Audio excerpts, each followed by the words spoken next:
Welcome to Life Change and Transformation, episode number 2. I'm here with Maeve Langford again here from the Emerald Coast of Ireland, and I'm in Canada. I'm in Alberta, and my name is Gary Benoit. I'm happy to be here with you. This is going to be quite a journey for us the next little while here. We're pretty excited to have you all here and to be talking a little bit today. We're going to talk about vision today, about vision and how important it is, and maybe what it means to have that vision and be clear.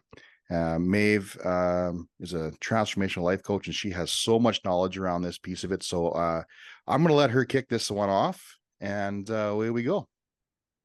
Thanks so much, Gary. And I think it's one thing to have knowledge, but it's another thing to have a lived experience of it. And that's something that we can both speak to. But let's just frame it a little bit for you, the listener. So if you've never heard either of us speak about this before, or if you're not familiar with the concept of a vision, it's really being intentional about your life.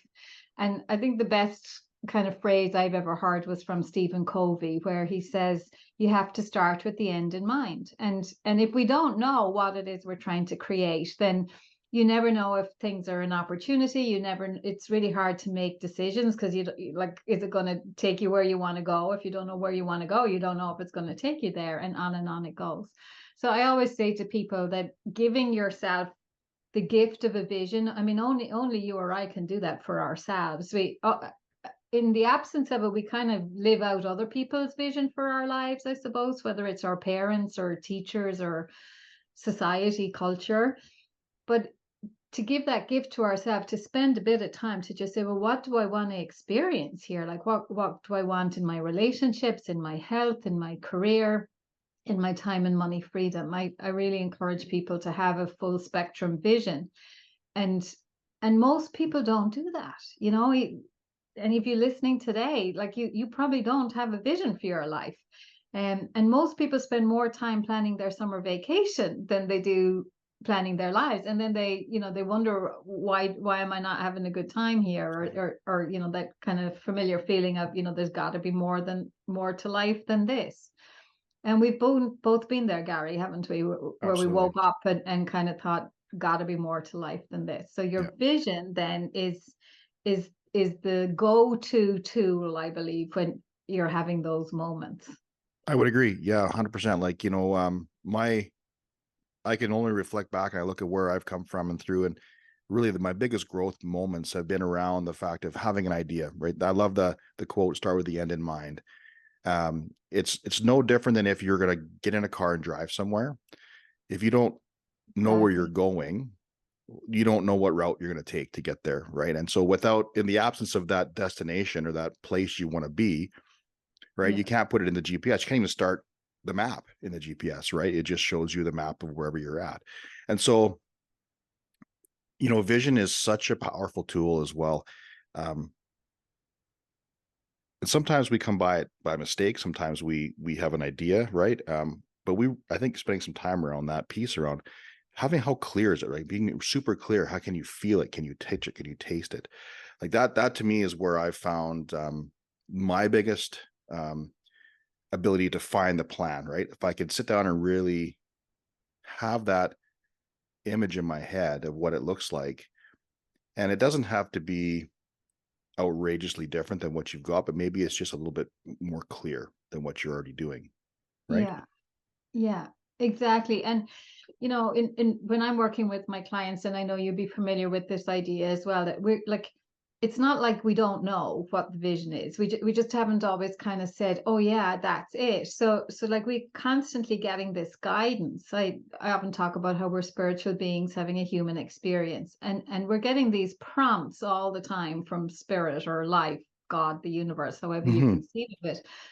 And they're two prompts: our longings and our discontents. So the longing for more freedom, more time, more financial abundance, more impact, more love, whatever it is. The holiday, you see your friend going on and you think, man, I'd love that. Exactly, right? So those longings are there. And then there's the discontent. I know for me, my commute to work, it was a killer. And I was not a happy person, sat in a car an hour each way every day. And, the frustrations in the workplace, or, the lack of joy in some of the activity. What, again, we're those discontents, I say to people, they're like gold dust, in Yes. terms of helping us to know, really, it's like the universe saying to you, not this way. This is not the life you Right. want. This is never going to feel right for you. So do something. So our vision then is like, is the something. Well, if you answered the longings, if you booked that holiday, or sought that job, or created that relationship, and if you resolved all the things that cause you discontent Yes. and upset and frustration, Yep. then that's what your vision is. That's what your life would and could be. Sorry, got a little frog in my throat here. Um, it's about knowing your why. And sometimes when you're building your vision, guys go, I've had people come to me and say, well, how do I don't know what I want. But I've always asked them the question, well, what don't you want? Because they can answer Hmm. what they don't want in their life very, very easily, right? You can go Yeah, through, and that's that longing, that's the discontent part, right? That discontent piece where you're like, I exactly. don't want to have this, and this in my life. This is not serving me, or I don't like this. Doesn't me feel good. Well, that's perfect, because now you know exactly what you can focus on, which is the opposite of everything you don't want in your life, right? Exactly. Yes. And when you frame it in that way, when people, because like, I think visioning is one of those things where I think we've all heard about it. I think, you look at sports people, you look at, I was watching a Michael Jordan documentary on Netflix, and he, even as a young man going through, he had a vision of what it looked like for him. And he had an idea of what those championships would look like, how they would feel, and all the things he would have done with his life. And I think we hear it lots, especially in the sports world, right? We hear it You are. quite a bit, right? And I think then people think, well, I'm not an athlete. I'm not an Mm. athlete. I don't play sports. Why would I don't, but I think it translates so well to just life. Like, if you're living a life and you're experiencing, maybe you don't have the greatest relationship with your parents, or maybe even your home relationship with your kids is not great. And you're stuck in that rut of doing the same things all the time, right? You Hmm. react a certain way, you behave a certain way, you're showing up in that relationship in the same way. Well, you're not going to find a different result if you don't change something. Exactly. And even if you don't like it, if you have to make a choice to be different, and Right. to build a picture for what different looks like. Exactly. Yeah. Yeah. And so, like, I've talked once again, I've had a chance to really reflect on my own situation too. And I look back, and um, I'm a police officer by trade, have been for about 25 years. I get to retire here very soon. And in this moment of my life, I'm able to reflect back on my last 25 years of service, essentially, to the public and with my family and stuff. And I think anytime you come to an end of something, it doesn't matter what if you're changing, you're transitioning from whatever that is, when you look back, you have the ability to have hindsight, right? Or you have that ability to have that 2020 vision, right? You get to look back. And I can truthfully look at all of the times coming through, and looking at certain moments in my life when things really changed. And a lot of those major moments where I changed, like there was a moment after 2007, I had a police involved shooting. And then 2 years later, after I had almost crumbled my family, I basically destroyed the family unit in my behavior, and some of the things I was dealing with mentally, and which is a different discussion. But I made a decision, and I really had an idea what I wanted for my family. I know what I didn't want. I didn't want to be that person where I was coming home all the time, right? And being the way I was. And so I didn't know exactly what I wanted, but I knew that I didn't want to be that person, right? Didn't want to be that person who was disconnected and angry, and I didn't want to be frustrated all the time. I didn't want to, right? So I'm like, well, I can do that. I can just be different. I'm just going to show up. And I asked the question, what can I do? So I started to show up more around the house. My wife was very brave, and she told me what she needed from me, right? And so I knew exactly what she needed. So I'm like, well, I can focus on that. And when I look back at it, that moment was really, I built a vision for what my family was supposed to look like Hmm. without really knowing what I was doing. Yeah. right? I was, as our coach often says, I was incompetently competent in that moment, Yeah, right? exactly. Exactly. So yeah, so this doesn't have to be like a big complex, No, complicated thing. So again, if you're listening to us today, like if there's stuff you're not liking, like Gary said, just okay, well, what would the opposite of that be? right. And how could you start doing a bit more of the opposite of what you're not Yeah, liking? for sure. And the other thing too about your vision, I think that all your decisions, when you realize what you want, though, right? Everything everything you decide to do, every action step or everything you're going to be doing is going to come from the idea of that vision. I think that's a Yeah, really, and that's more complex than some people sometimes think, right? So it's like a guiding post, right? You don't want to be going through life yeah, by default, essentially, right? exactly. Right. Yeah. And so, like, I think that there's a bit of a disconnect. I think people think they can build this vision, and if I just think about it every now and then, things will just work out for me. Hmm.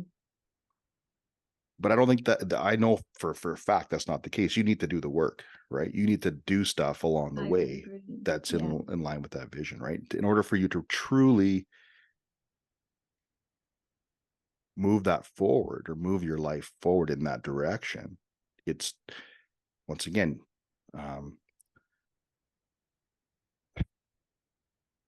the actor that sat with Oprah, trying to think of his name here, top is coming. Uh, I'm sure it's Jim Carrey Jim you're Carrey, thinking of, right? isn't it? Jim Carrey, Yeah. yes. So he says, you can't just build a vision and then go sit on the couch and have a sandwich, right? You can't just visualize Exactly. this and go have a sandwich and everything's going to be fine. There's got to be things that need to be done. And sometimes those things are really small in nature. Sometimes it's just little things, but you, you can't just think about this and think it's going to be all great now. I've got this vision. It's going to be fine. Yeah. Right. I, it's funny because there's different schools of thought on that one. And I know John Asraf, um, he tells a story about building a vision board for the kind of home he wanted, and he just put it away. And like 5 years later, or however many years later, he found the picture again, and he was like, "Oh my gosh, I'm just literally moving into this house now." And I mean that worked for him. I don't want in any way to deny his experience, but my experience, and I think what you're saying is that you have to actively engage with that vision. I think we engage with it, in terms of the frequency and the vibration of it. Like, what like you said, what does it sound like? What does it touch? The taste of it, what can I hear and see and smell in that vision? And then we try to generate that in us now, so that we're kind of in the zone of it. So there's the kind of the intangible side of it, and then there's the practical side of it, like how am I showing up? Like you said, well, my wife said be around the house more, do I can do that.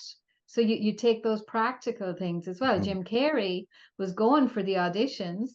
His vision was, what was it, like $10 million 10 million. Yeah. for Act. services rendered to Yeah. acting. Yeah. And so the intangibles for him was he'd go up Mulholland Drive and imagine that he had a check written out for $10 million. It's such a great story. And he'd Hmm. carry that check around, and he'd look at it and imagine getting it, and he'd imagine himself on the phone to directors and talking about things. And he was doing the circuit, he Hmm. was taking the classes and showing up for the auditions. Hmm. So yeah, like a vision, I think, is, yes, it's like a mental picture of what it is we want, but it's something that we're engaging with, Hmm. day in, day out, and That's a and great way really to put it. doing everything we can, or at least the more we do that, I suppose, is what I would say. The more we're doing it, the faster we start to kind of have an Correct. experience of it. Right. And I would argue the other guy that had the vision board and saw that and put it away, he still triggered something in his particular activating system, He right? must have, yeah, And so I would agree. ultimately, he may not have focused on the actual house that he was moving into. Like he would, I've got a vision board too. I know exactly what my place is going to look like, Hmm. and I don't connect with that vision board every day, right? However, I know that I've triggered something in my reticular activating system, and as I continue to work towards the greater vision of what I want for my life, I think there would still be action steps for him to get to where he's got to go. Yes, And I'm then all of a sure. sudden he realized, oh my goodness, I'm in this place that I put that on this board. Yeah. Right. So I think that it's still important to understand. I think that which is a great experience. I think that's a really cool story to have that there. Right. If you've triggered it, if you've thought about it, at least maybe then you're still interested in it. It's no different than my son and I have a funny game. He's 17 years old. We play the punch buggy game, the Beatles, Volkswagen Beatles. No, is that something that happens in Ireland? No. No, I don't So think so. over here, if we see like a Volkswagen Beetle, it's called a punch buggy. And so you give the guy Okay. a little tap or whatever when you see one. And you Ah, say okay. punch buggy, whatever color, no returns kind of thing. Okay. And we started this game. I don't know. He must have been 10 or 11 when he figured out as his kids, right? As kids learn, right? So him and I adopted it, and we've been playing it kind of off and on forever. But everywhere I go, I see these little Volkswagen Beetles. You think there's not that very many of them out there because they're not that, it can't be that popular of a Yeah. car. But Yeah. man, everywhere I go, I see them absolutely everywhere. And it's just a great, it's a great example of, because we've been doing it for so long. I don't have to think about looking for the beetle. What you're looking for But is, I yeah. see them anyway. Right. Yeah. I see them anyway. Everywhere I go, oh, there's a beetle. Oh, there's one there. I'm at work. I'm like, Jesus, there's like hundreds of these cards around. Right. And so it's such an interesting thing because over time, I think if you build that muscle, always connecting with your vision. You're always doing those, those action steps, those daily connections, whatever that is for your vision. Eventually, over time, it becomes just second nature to think like that and to do that. And then Yeah. you don't have to think about it as much and you're still connecting with it, which is kind of Yes. cool. Yes. Yes. Yeah, absolutely. Absolutely. So yeah, you were mentioning vision board there. So again, if you're listening, a vision board is an expression of the vision, I suppose, Yeah. and it can be really powerful because the mind thinks in pictures. So a vision board is kind of where any of us might have, pictures that represent the house or the relationship or the health or, the time freedom, whatever it is, the financial freedom. And those pictures kind of capture the essence of it. And I suppose the idea is that when we see it, it's kind of bringing us into the zone and reminding us of what it is we're focused on. And yeah, it can be a really nice way to engage with our vision regularly, but not Mm-hmm. essential, but definitely effective. Yeah, my vision board's a piece of paper with a bunch of printout pictures. Like, I mean, it's not a board per se, as like, Mhm. some people have like those cork boards or whiteboards or whatever. I don't have Yeah, actually yeah. one of those. I just literally have an 8x10 piece of paper. I printed off my computer with I did call it and I went into Canva. We threw some pictures in there and we printed it off. And Great. it's just beside my bed. It's just a piece of paper, right? And I see it every day when I get up and I see it when I go to bed. Yeah, wonderful. I don't study it. I don't, right? But I know it's there and I know what's on it. And so it just reminds me, right, of what it is that I'm driving for. Yeah. I think writing your vision down. I want to talk about writing your vision down because Mm. I think that's a really powerful exercise. When you write anything down on paper, to put it into words, to describe it on paper, it really changes. And I think it adds a bunch of power to it when you do that, Yes. right? Yes. Yes. Yeah, and one of the ways I understand that, Gary, is that it brings it from the mind. It's one of the first ways that we can bring it into our current experience is to actually, with hand and paper, we capture it. And there's even some evidence, I think, that writing it rather than typing it is more impactful because I don't know, maybe the left and right side of the brain or something is connecting as you're doing that. I'm not Right. sure exactly how it works, Yeah.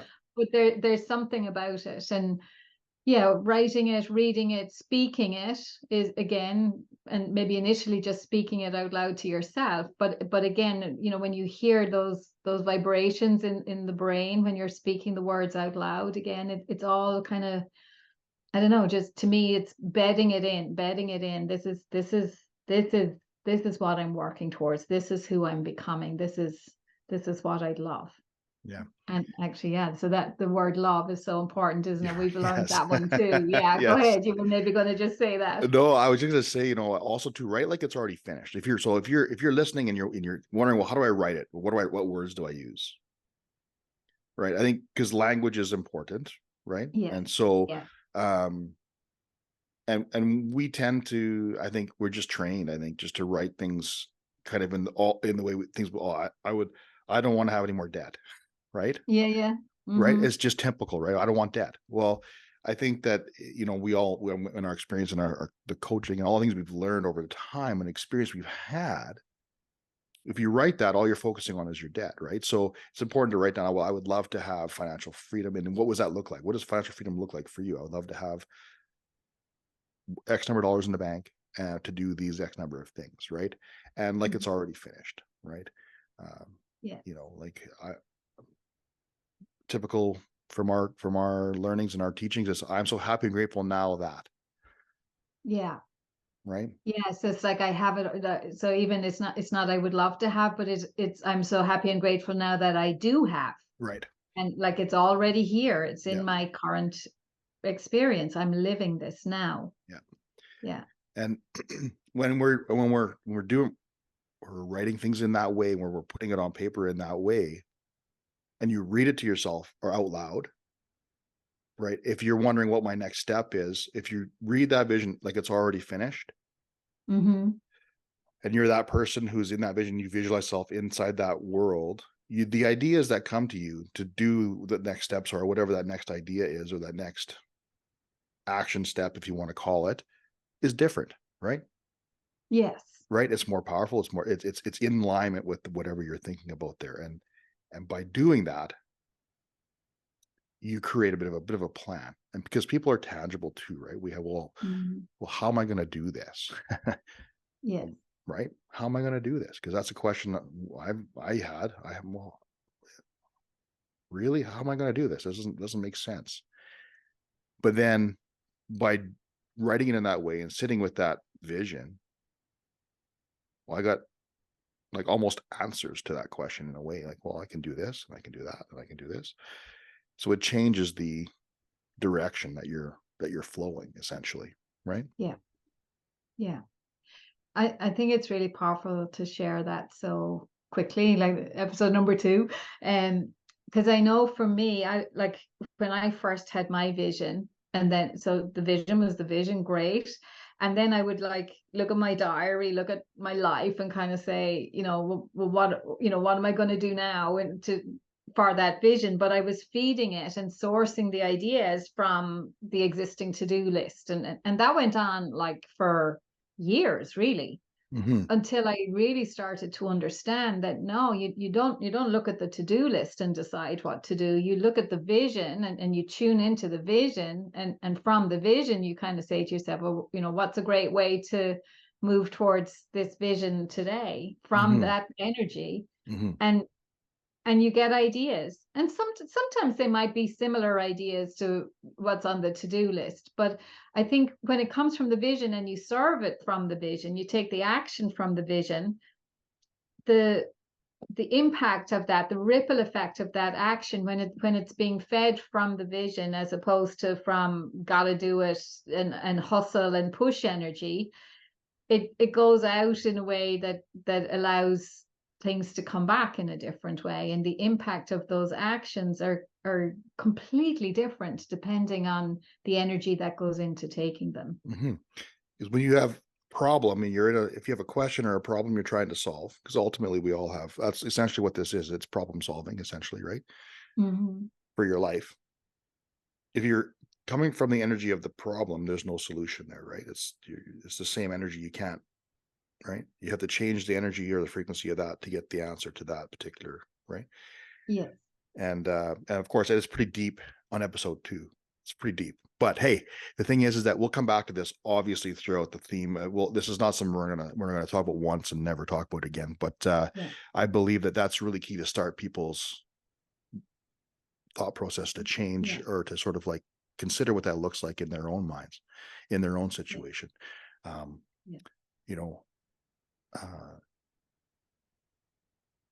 you sit with a problem, if you sit with the question long enough, right, then you're going to find an answer. Yeah. And better quality questions you ask in relation to your vision, you will get a better quality answer, which then Yeah. gives you better quality action steps, right? Exactly. Exactly. And maybe just to bring it back and tie it into, if anyone Yep, listening is just kind of starting out with this idea, what you were saying there in terms of the power of the quality of the question, the only question really when it comes to creating your vision is, what would I love? absolutely. I love. And Yes. most people go to, what can I afford? What do I Mm-hmm. think is possible? Mm-hmm. What will my spouse or my parent or my kid or my boss approve of or encourage or whatever? Mm-hmm. Those are not the questions you want to be answering. No. The question is, what would I love? If I really believed it was possible and that I couldn't fail, what would I love? Yep. And I Yeah. think, we sorry here for a second. I'm just we when we do that too, you got to think about our four quadrants, right? Our health, right? Our fitness, Yes. right? Our relationships, right? Our time, money, freedom, and our vocation, or the career that we're in. And so, if you ask that question in each of those four areas, you can really build a very good Yeah. around Full life. Full life. full life. Yeah. So Yeah. yeah, that that is amazing. I really love that. The question, that question has been a question I ask myself quite a bit. I sit with that question a lot, Yeah. because it's really, really important to know what it is we actually, you know, would love in our lives, Yeah. for sure. Yeah. And well, I mean, we're coming near the end. Coming near the end. Is there anything else? Any final words you wanna say there, maybe before we wrap up the vision side of episode number 2? Yeah, and I think I would just come back to it. It really is the starting point of everything. So, giving this a bit of time and space. It's not necessarily something that you would do in 5 minutes or, even an hour, but I mean, an hour would be a great start for sure, but just stay around the question, like you said, because when we first ask, what would I love? When we first ask any question, the initial answers or thoughts that come to mind are kind of the familiar ones, aren't they? And I think it was Einstein said, if I only had an hour to solve something, I'd spend 55 minutes on the question. And the reason he said that is because once we're curious with the question, the answers flow out of that. If we're asking, so we're giving people the high quality question, that's, what would I love? So stay with it, stay around it, and just see what comes. and Hmm, and yeah, the initial stuff would be familiar, but as you stay with it, it's like, the juice starts to flow a bit, and hmm, you get ideas and you think, wow, I didn't even know that was in me. but hmm. but then you're getting to stuff and you didn't even know it was in you, or you're reminded of things you did as a kid that you used to love, and those stirrings kind of come back because you're allowing the space for them. Yep, exactly. Yeah. Right on. Well, that's great final words. I appreciate that. That's really good advice. I think if anybody has any questions, by all means, please interact with us. Please follow us. Um, you know, uh, we're going to be doing this every couple of weeks. You'll see us every couple of weeks, and we're going to continue on down the road on journey with you guys. This is going to be a fun time for the next little while here, just to be together and just spend some time. We also have, I mean, just Facebook and Instagram followings as well. I know mine's Frontline Resiliency Project, and Maeve's has. I just go for your That's my name, just Maeve Maeve Langford. Langford. There you Yeah. go. So we're on socials that way, so you can connect with us, follow us there. We're gonna post our stuff. I think there's gonna be a YouTube channel too. I would imagine, right? We're gonna do YouTube, right? Yep. Whatever you say, Gary, Yeah. you're in Yeah. charge. Okay, we're gonna do YouTube as well. We'll throw YouTube. We'll throw it up on some YouTube, and as well as on Spotify and wherever you get your podcasts. So we really appreciate you tuning in today for episode number 2, and we'll see you in 2 weeks. Thank you very much.